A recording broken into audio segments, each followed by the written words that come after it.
Assalamualaikum warahmatullahi wabarakatuh. Apa kabar semuanya teman-teman?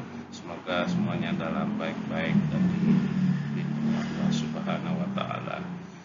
Pada kesempatan ini saya akan mencoba untuk mempresentasikan salah satu mata kuliah yang saya ikuti, yaitu mata kuliah Gejala Medan Tinggi.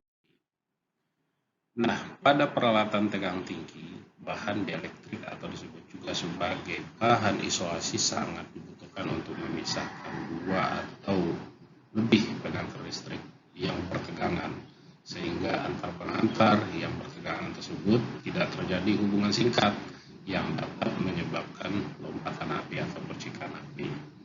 Nah, bahan dielektrik padat digunakan pada hampir seluruh rangkaian listrik dan peralatan listrik untuk mengisolir bagian-bagian pembawa arus dari bagian lainnya. Bahan dielektrik padat yang baik harus mempunyai rugi-rugi dielektrikum yang rendah, kekuatan mekanis yang tinggi, serta bebas dari kemungkinan pembentukan gas dan debu, dan tahan lagi terhadap perubahan temperatur dan pengaruh kimia. Isolasi padat mempunyai kekuatan tegangan tembus yang tinggi dibanding dengan isolasi cair dan gas. Nah, studi yang paling penting dalam teknik isolasi adalah studi tegangan tembus dari dielektrikum padat. Jika terjadi tembus, maka isolasi padat akan rusak secara permanen, sedangkan pada isolasi gas akan kembali ke sifatnya semula, dan pada isolasi cair sebagian akan kembali ke sifatnya semula, dan sebagian lainnya tidak. Nah, pembahasan kita di tugas ini adalah mekanisme breakdown pada dielektrik padat. Nah, pada dielektrik padat itu terdapat 4 breakdown, yaitu breakdown intrinsik, kemudian breakdown elektromekanikal, kemudian ada breakdown thermal, dan selanjutnya adalah breakdown isolasi komposit. Nah, kita bahas dulu salah satunya, yaitu breakdown intrinsik. Nah, terjadi jika diterapkan tegangan tinggi pada lapisan dielektrik yang tipis. Hal ini terjadi pada waktu yang singkat dan disebabkan karena medan listrik yang tinggi, di mana elektron mendapat energi dari tegangan luar, sehingga melintasi celah yang terlarang sampai ke lapisan konduksi. Sifat-sifat dari kegagalan ini yaitu terjadi pada suhu yang rendah, suhu kamar atau lebih rendah. Kekuatan kegagalan tidak tergantung pada bentuk gelombang dari tegangan yang diterapkan dan terjadi pada waktu yang singkat.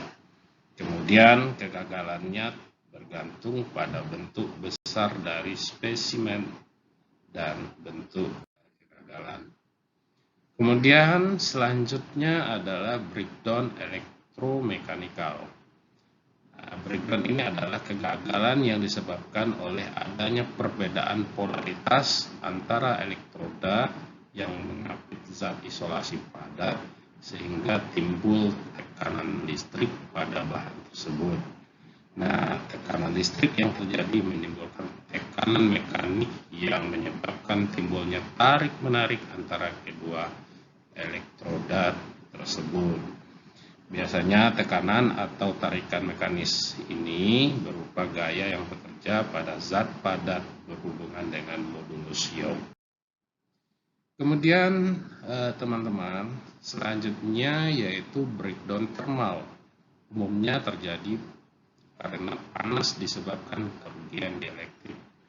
Panas sebagian dipakai untuk menaikkan suhu dari bahan dielektrik, dan sebagian lagi hilang di udara. Kenaikan suhu menyebabkan konduktivitas akan naik. Kriterianya adalah terjadi pada suhu yang tinggi. Kemudian selanjutnya kekuatan medan pada waktu terjadinya kegagalan tergantung pada bentuk dan besarnya isolasi.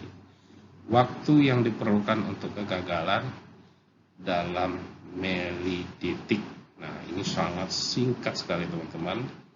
Kemudian pada medan bolak-balik, harga tegangan gagal lebih kecil dari medan yang tetap karena kerugian dayanya bertambah. Dan teman-teman, selanjutnya adalah breakdown isolasi komposit. Bahan isolasi komposit yang dimaksud apabila lebih dari satu jenis bahan, yaitu gabungan biasanya ya.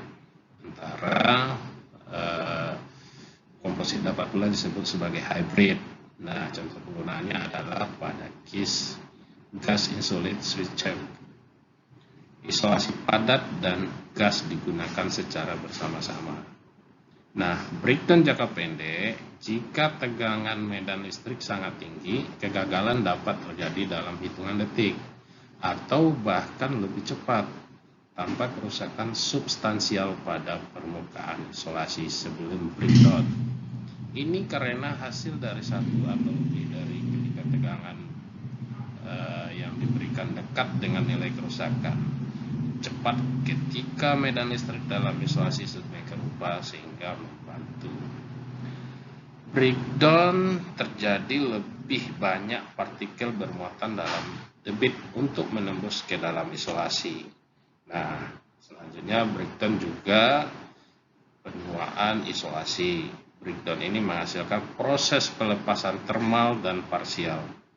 Pelepasan sebagiannya terjadi dalam volume sistem isolasi komposit dan juga akumulasi muatan dan konduksi pada permukaan isolasi juga memberikan kontribusi yang sangat signifikan terhadap penuaan dan kegagalan dari isolasi. Demikian teman-teman presentasi saya yang pendek ini, semoga bisa bermanfaat kita semua sebagai penambah ilmu dalam pembelajaran. Demikian, Assalamualaikum warahmatullahi wabarakatuh.